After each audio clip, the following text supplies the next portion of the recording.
Introduction to Human Resources Management, Chapter 6, Employee Selection. After you've completed the recruiting process and have a number of potentially satisfactory candidates, you're going to have to figure out which ones of them should be extended an offer to come and join the organization. Personnel selection is a process, and you should have it listed in your policies so that you can follow the process and be consistent from applicant to applicant. This streamlines things, makes sure that you're operating at an efficient level, and it also ensures that any legal requirements are checked off the list so that you're not violating any rules or regulations that could get you in trouble. So again, the first thing you have to do is identify the candidates through recruitment. You can figure out who the most qualified are to determine who should be invited in for an interview or who should ultimately be hired. And eventually, you'll figure out the best candidate for the position and then make them a job offer and bring them in. We talked about a high-performance work system for HR. Applicant tracking systems now exist in HR software, so you can track all of the applicants who have applied. They can apply through the system. You can pinpoint which ones you want to have. You can put them into different folders and keep the highest level candidates together so that they can be put in a folder for review. Managers can also track each candidate based on the information in the program so that they can figure out what the status is. Did they submit the application? Has it been reviewed? Have they been scheduled for an interview, a follow-up interview, etc.? So it helps you also keep a timeline of what's going on.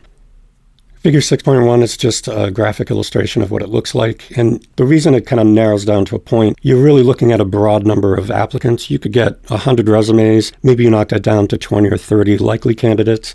Maybe they're the ones that do testing. You look at their work samples. You bring in a smaller group still for interviewing. If they are qualified for the job and you think you may be willing to hire them, you probably want to check their background and references, and then eventually you'll make the selection. And it depends on how many jobs are available. You could have one job posting for 3 hires. You could have one job posting for 5 hires or 1 hire. You could get 1,000 applicants for 10 jobs. You could get 6 applicants for 1. It just varies depending on the situation. Ideally, the best selection process will support the job description, so you're doing a job recruitment on the basis of what it is that you're looking for. If you go to the supermarket, you have a shopping list, you want to buy the right things. You got to get the right ingredients for whatever it is that you want to cook. The job description are the ingredients. You're going to be looking for people that are able to do what those requirements of the job are. So again, the back work that you've done is going to help make this process easier. When you take the job description and the process that you have in your policy to be able to do this process and this step, then things will go a lot more smoothly. If you have a selection system that you're utilizing, again, like I said, it should support the job descriptions. You should be able to run background checks and store the information with the candidate's file in the system. It'll allow the hiring manager to take a look at the interview schedules, and you can set up applicants. Identify which ones of those have the KSAs, which are knowledge, skills, and abilities. And some of them call it KSAO, which is just a catch-all other category. If you want to make sure that these people can check all the boxes, if you have the job specification and you have a job resume, do they match all of the things? And if they do, then they're probably a qualified candidate to bring in for the next round.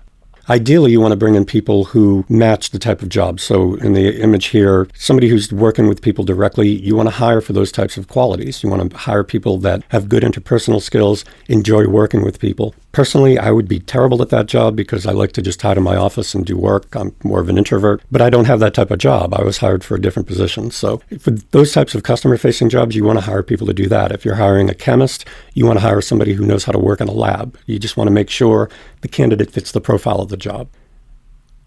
The method that you use should provide reliable information, valid information that can be generalized to apply to all of the candidates that you have for the particular position, and it should offer high utility. Otherwise, utility is a fancy word for usability. Something that provides usability that you can really get a benefit from. You also have to make sure that whatever process you're using is not violating any of the legal requirements that we talked about before with the EEOC. When we talk about a reliable measure or a reliable selection process, what we're talking about is a measurement that is free from random error.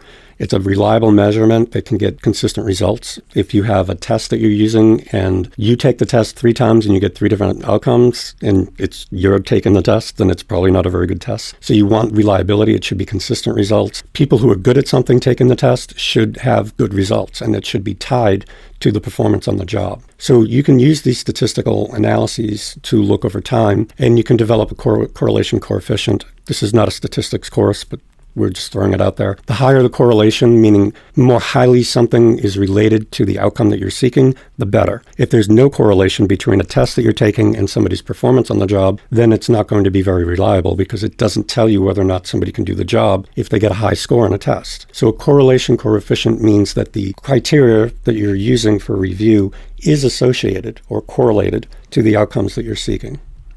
Reliability, by using these correlation coefficients, you can determine whether the measurements are accurate, but it does not determine whether what you're being measured really matters. So you may have an idea that a particular job test applies to the job, but you really should look at every requirement that you have and take a look at the performance of people that you've hired using these processes in the past to find out if they're successful at the job.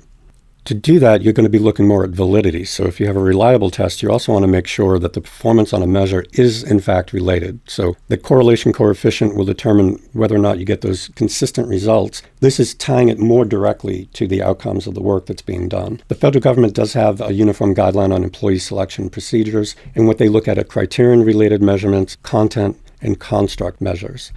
Now, the criterion-related validity shows a lot of correlation, so they're going to have a high coefficient between test scores and job performance. You have basically two types. You have predictive validation. You take a test, and the score will show whether or not you can do the job that you're going to be hired for, or it could show that you are currently in the job, and if you take the test and you're a good performer and you score high, that's what you want to see. It matches up. The next slide just gives you a little bit more information about that.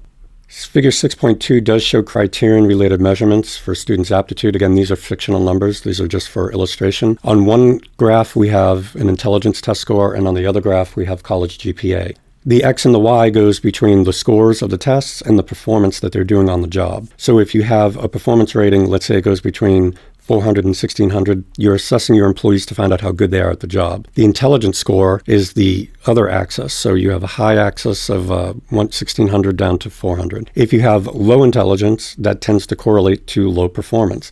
The blue line is basically the median, and you usually get a scatter chart. They will all kind of be close to that median line. That's usually an indication that you have a pretty good predictive value for the information that you have. The higher the performance rating, the higher the intelligence. That means that those things are correlated. So the fact that you can draw that line through the middle and all of the scattered points are pretty closely associated with it shows that it's a fairly good correlation. In this example, if you look at GPA, they're kind of all over the place. There's a less of a correlation between college GPA and the performance. So if these were all accurate numbers, what we could conclude is people that score better on intelligence tests will tend to be better performing when they get the job compared to GPA. So if you're looking at what type of criteria you want to look at, in this example, you should be looking at IQ. I'm not going to go too much into content validity and construct validity. Content validity, you want to make sure that the items that are being tested are consistent and that they're tied to the things that are on the job. You don't want to have an outdated test that refers to things that are no longer parts of the job, or the job has things that are not being tested because the job has changed.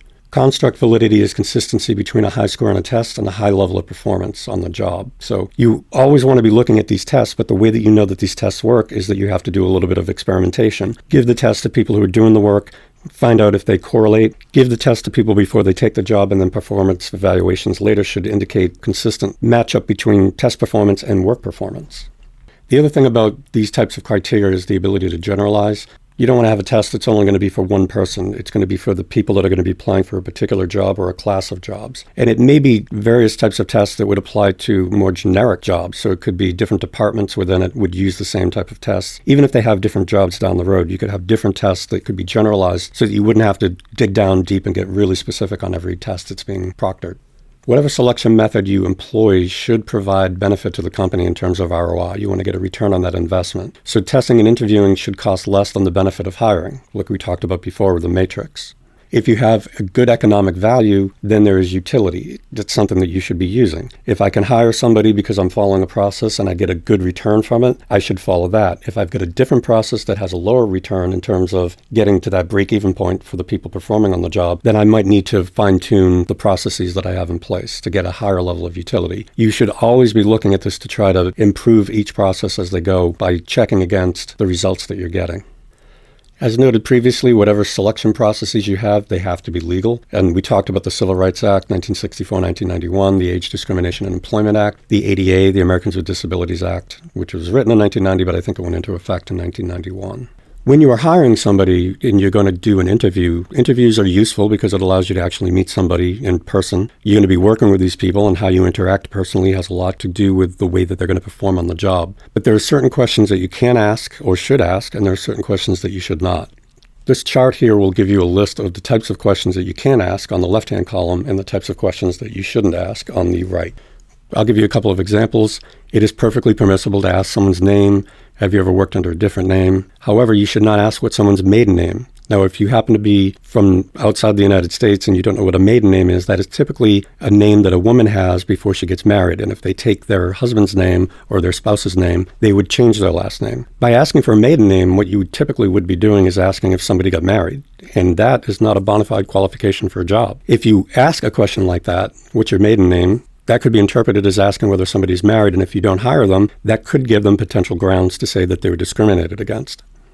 Another question is, are you of legal age? Are you 18 for a particular job? Are you 21 for other jobs? If you ask someone how old they are, however, and it's not a requirement of the job, then you're setting yourself up for potential action under the Age Discrimination Act, because if you don't hire them and it was not a bona fide requirement of the job, then they're going to wonder why their age was relevant and whether or not that was why they weren't hired. Reasonable accommodations, you can ask if they have a reasonable accommodation, but you can't get into the details of what the cause of that accommodation might be. You can ask if they're fluent in a different language, if that's part of the job, because you have to interpret somebody for customer service. Asking somebody what their background is would not be a good idea. You can ask what schools people have attended. You don't want to ask about religion. You don't want to ask when they graduated high school, because again, usually in the United States, if you graduate high school, it's when you're about 17 or 18 years old. Asking when you graduated high school is the same thing as asking for someone's age.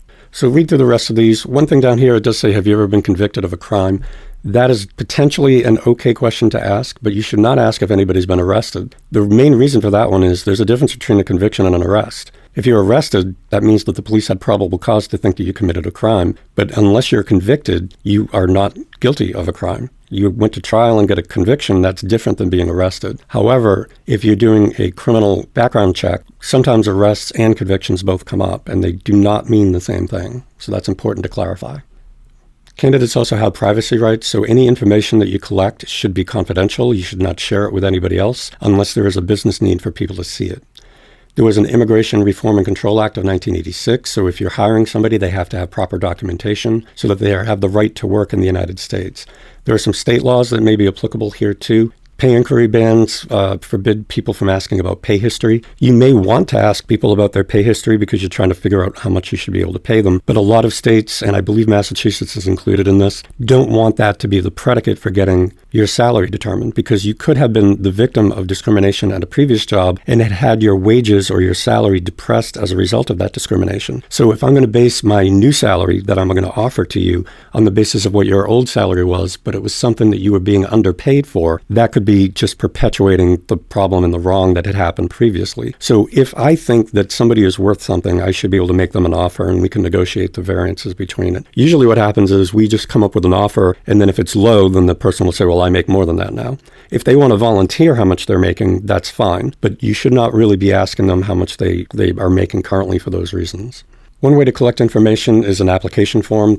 Most of you have probably done an application before for one of your first jobs. They're cheap, they're a low-cost way to gather basic information, name, address, contact information, social security number of the previous jobs that you've had. It's a pretty quick way to get things together so that you can get an idea of whether or not somebody might be qualified for a job. I get applications even for jobs that are higher level. We usually look at resumes first, and then when we're thinking about hiring somebody, because the job application typically has a format where we can collect all the information we need to put people on our payroll and get all the other information and do the job checks and the references, etc. We make them fill out an application after the fact. So depending on the process that you have, most companies will have at least some form of a job application. You can get the contact information, work experience, education background, all of that. But the other thing that you get at the bottom of it is the employee's signature. And oftentimes it will say, I hereby, under pains and penalties of perjury, agree that the following or the preceding is true. When you sign your name to it, you are affirming or asserting that the information that you're providing is true. And if I go to hire you and find out that information is not true, I now have grounds to not hire you or to fire you after the fact. I had an applicant who told me that he had an MBA. When I offered him the job, I went through my process of checking all of the degrees, because I do check to make sure everybody has a degree. And while he had completed most of his courses, he did not complete the last course, which was essentially, he described it as a formality, but he did not have an MBA. And when he didn't have an MBA and he told me he did, he basically lied. So the offer to that person was withdrawn for that basis. So the applicant's signature is more important than you might think it is. Resumes are a quick and easy way to get a review of everybody's jobs. Usually there's a whole lot of different ways you can do it. You can do it chronologically, you can do it by job skill, etc. We're not going to cover all of that right now. Resumes are good. The downside of a resume is that the applicant controls all of the information. If they had a lower level job, they could describe it as something really important, but it is what it is. It's a quick and easy way. It's inexpensive to get to it. You can get through a lot of information, usually a page or two. I would not recommend, if you're making a resume, to have more than 2 pages unless you have 20, 30 years of experience and it's relevant to the job that you're applying for. When you're looking at the resume, all of the information on it should be tied into the job description. So you could have a great resume, but it has nothing to do with the job that you're applying for. That's going to be problematic. So the idea is when you're checking the resumes or you're having your software check the resumes, there should be certain keywords from the job description that should match up to what's in the resume. People also know that, and they will draft their resumes after reviewing the job description, and they may take liberties with some of the stuff in their resume to make sure that they check all the boxes. They have to be true and accurate, so you need to be careful to evaluate them. Like I said, I checked whether or not somebody had a degree or not. You want to make sure that they actually have that information, that skill set, that experience, and you can acquire that through background checks, reference checks, and just asking questions at the interview. If they say that they have experience in something and you ask them a question about it and they can't explain it, then they were probably exaggerating on their resume.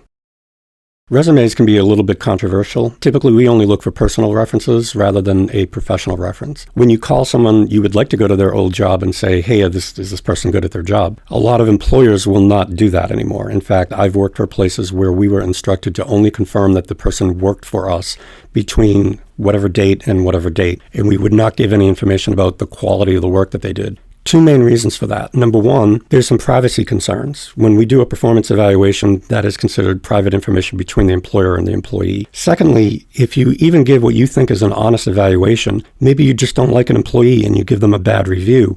If that results in them not getting the job, you may end up having legal action taken against you for interfering with their ability to get new employment. There's something called defamation under law. It's a tort, a civil wrong. Defamation, which means to literally defame someone, to speak badly of someone untruthfully. If you say something about someone that is not true and it is used against them and causes them harm, you may be liable for damages in court. So a lot of places for references, they don't want to get into any evaluation information. They will simply confirm, yes, this person worked here or they didn't work here. Now, a personal recommendation or a reference, that's different. So I will have an old boss be my reference, but they will not be evaluating me on behalf of the employer. They will simply be asking me questions. And to be honest, I'm never going to pick somebody that's not going to say I'm the greatest person in the world. So when you're checking references, you have to be aware that the people that you're talking to were chosen by the applicant and they're probably going to be singing their praises, which is fine. You just have to understand the context. If you can't get somebody that is ebullient and effusive in their praise, that may be a red flag because they did have the opportunity to pick someone that's going to be giving them the best recommendation, the best reference possibly. Usually I only check references when somebody's getting a job offer. There have been times where I've had references checked and I thought that was going to lead to a job offer and I didn't get the job. Now, it may have been because I was one of 3 or 4 and it just didn't make the cut. But the reason that you don't really want to do it is because it can create some conflict between the applicant and the people that were giving the recommendation or the reference. If you call people before you make the job offer and then they don't get the job, they may think that their recommendation or their reference gave them a bad review. So I typically, as a matter of course, only check references for people that are getting job offers. Background checks can be useful. They should only be done when the job really calls for it. If you're going to do a criminal history background check, or you're going to do drug tests, which we'll talk about later, it should be the type of job where that matters. So if you're going to be working with children, if you're going to be driving a bus, if you're going to be flying a plane, these types of things may be relevant to the job, but a lot of jobs don't really require a background check. The entry level of a background check, though, is just to ensure that someone is who they say that they are. If you have false information, you should take action on that. I typically just won't hire anybody if they're not going to be truthful on their application or in their resume. The criminal background checks can be a relatively sensitive issue. EEOC does have backgrounds for it, so you need to double check to make sure that you're in compliance with the law, depending on the jurisdiction that you're in. Use of credit checks to find out if somebody filed for bankruptcy or if they have a poor credit score. It doesn't really have a lot of relevance to the job. Maybe if you're a CFO and they want to make sure that you can manage your own personal money, if they're hiring to manage the money for the corporation, that might make sense, but it has been banned in some states. There is new legislation in Massachusetts that limits credit checks for very specific roles. And if you do a credit check, there are certain things that you need to do. If you have a credit check, you need to give a copy of that to the employee so that they can double check. Sometimes credit reports are wrong. Sometimes criminal history checks are wrong. So you need to give them the information and let them know what's on it so that it can be corrected if there is an issue. Employment tests and work samples include aptitude tests, how well you are able to do something of a particular field. You could do a general aptitude battery test, a GATB. These are basically tests that the company has developed themselves, or you have located tests that other third parties have made that you have purchased for the purpose of doing these reviews. An achievement test, it shows your existing knowledge and ability. So if you work for the government, you may have to take a civil service exam that shows how adept you are at a particular thing. So an aptitude test just shows how well you can learn and pick up new skills, whereas an achievement test shows how well you already know those skills and that knowledge.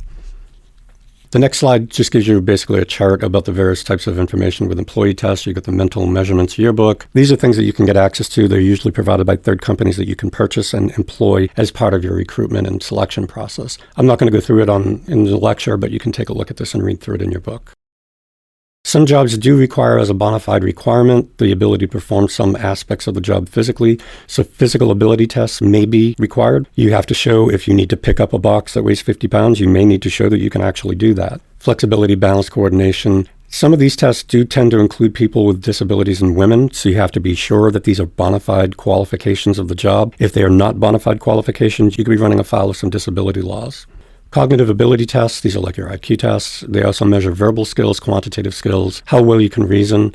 These are the intelligence tests that we talked about a few slides back. They tend to be valid and they are relatively low cost. You still have to buy them. Most places are not going to make their own IQ test. It would be that would not be low cost if you did that. It would be low cost if you purchase one that has been proven through the industry to be valid. There may be some issues with IQ tests for the reasons of validity. Some IQ tests have been found to be biased, depending on the people taking the test, because they assume certain things that culturally may not be relevant. So some people who are perfectly adept at doing some jobs get poor scores on some tests. You have to be aware of that and make sure that if you're purchasing these from the third party, that they have been vetted out very well.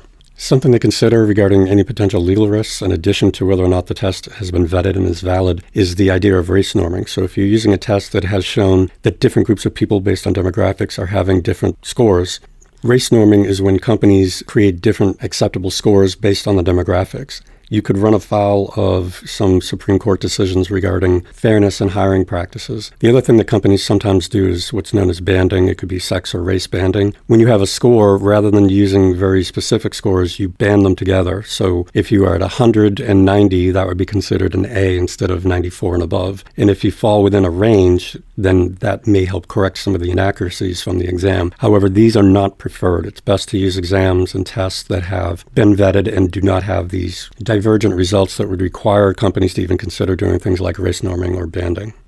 Job performance tests and work samples can also be utilized. You can test for special skills that are needed on a particular job. You could ask for work samples, documents that you've written, case briefs if you're an attorney. You could go get testing from an assessment center that you're contracted with for particular jobs that you've vetted out as being relevant. And if the tests are valid, it can actually help decrease any potential discrimination because the focus is on the skills, not on credentials or other aspects. One of the things that HR also looks at are the major personality inventories, or the big 5 personality dimensions. They include extroversion, adjustment, agreeableness, conscientiousness, and inquisitiveness. Now, if you happen to be an introvert, like me, you may think that extroversion is overrated. What they do look for is, though, people should be sociable, gregarious, assertive, talkative. They have good interpersonal skills. That's usually a benefit. You could still be introverted and have those capabilities. You just wouldn't be getting a lot of energy from participating in that, but it doesn't mean that you can't do it. It's just because you're not considered an extrovert. To be able to adjust is to be able to deal with things that are changing. You're emotionally stable. You're not depressed. You're secure. You're not neurotic. You're not easily swayed by emotions of the moment. Agreeableness is that you're courteous, professional, good-natured. You can work with people. Having agreeableness, though, does not mean that you agree with everything. You can still say no and be agreeable. It's more towards the method by which you are disagreeing with someone. You can be agreeable and say, thanks for all of that information, but I think we're going to have to pass on that. It doesn't work out. Being not agreeable is even when you're agreeing with somebody, you're treating them like they're bothering you or something. Conscientiousness is just being dependable, doing what you're supposed to do, being on time, getting your work done without a whole lot of external oversight. And having inquisitiveness is always a good thing to have because people who are curious, imaginative, they tend to be more creative. They come up with more ideas. And that helps you solve problems. You can take tests for drugs and take tests for honesty. Honesty tests, I'm still not 100% sold on, but what they do is they ask a question in one way and then they ask it in a slightly different way so that people who are trying to play the test or game the test, as it were, it usually is pitched as they will not be able to get away with it. So you can't have tests that can show whether or not they have integrity. Organizations want employees who are honest and safe. Polygraph is one type of test you can use. I would not recommend it. They're not admissible in a court of law because they really don't have a lot of validity. If you ever have a polygraph test and you're in a court case, the rules of evidence keep them out because they don't really show that someone's telling the truth or not. Some companies may want to do it. I would not recommend it. For drug tests, you have to identify the types of jobs that would require a drug test. You want to do testing for jobs that require safety hazards or have safety hazards. You want to do a report to the applicant, as I mentioned before, to show how they could appeal in case it was a false positive, because those do happen. You do need to keep the results confidential, respect the applicant's privacy rights, and the key here is to treat all applicants or employees who are being drug tested the same. So you should have policies in place to ensure due process. Some jobs may require medical examinations, especially those that are manual labor or physically demanding. Again, these must be used if they are bona fide qualifications of the job. So before somebody comes in and lifts up a box that weighs 50 pounds, you want to make sure that maybe they're not going to blow out a disc in their back or something, or that they have a problem. So medical exams must be related to the job requirements. So again, they have to be bona fide. You should accommodate applicants who have disabilities to the extent that you're capable of doing so. It should be reasonable. There are various types of interviews that you can run. One is the non-directive interview. You just kind of leave it open-ended. Situational interview is you ask questions, giving an example of what people might accomplish or come into on the job and ask them how they would respond to it. A structured interview, you have all the questions mapped out ahead of time and you ask every candidate the same question. A behavior description interview, it's very similar to a situation interview, but it's really focused on how people would behave in a certain environment or a certain circumstance. Typically, non-directive interviews are probably the least beneficial. However, sometimes it makes sense to incorporate a little bit of everything. I think all interviews, if they're going to be the best that you can do, should be structured. That way, everybody gets asked the same questions so you can be sure that everybody gets their due process and nobody's being exposed to any type of bias that might be prevalent.